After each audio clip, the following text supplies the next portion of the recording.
Is part 2 na po tayo ng paggawa natin ng stand po ng grocery rack. So, ngayon, bubutasan po natin yung stand katulad ng butas natin doon sa dito po. May butas po kasi yan siya. Ngayon po, bubutasan po natin yung ito.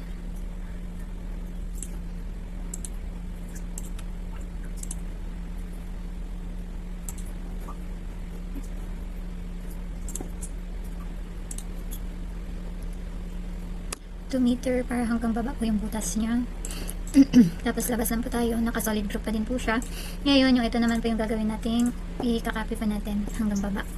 Pero yung gagawin po muna natin ay mag-copy muna tayo ng isang set lang po. After nun, i-group po natin yung apat na square. Pag naka-group na po siya, pasok po tayo sa loob. Saka po natin siya i-copy ng multiple times.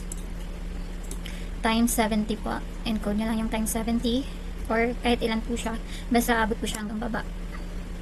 Sa 70 po lagpas po siya, pero buburahin na lang po natin yung lumagpas. Okay, after nun, i-highlight po natin yung lahat ng square natin, saka po natin siya i-explode para po maging solid object po siya lahat ng isang solid object lang po. Yan, nakasolid po siya. Pagka hindi po kasi siya nakasolid, hindi po natin siya masasubtract doon sa isang set niya po. So, subtract lang po natin siya.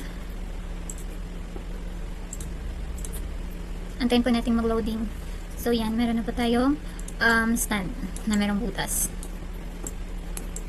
Kung ayaw nyo naman kung lumagpas po siya doon sa labas, yung butas, ito kasi pagkabilaan yung butas niya is nasa double po siya. Pero single lang po tayo, dapat po yung butas po natin ay hanggang doon lang sa kabila. Yan.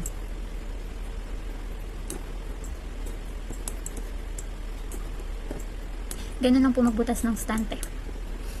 Mas mabilis po siya pagka naka solid at saka naka make group po yung objects pa natin para mabilis po siya masubtract dun sa pinaka main poste po.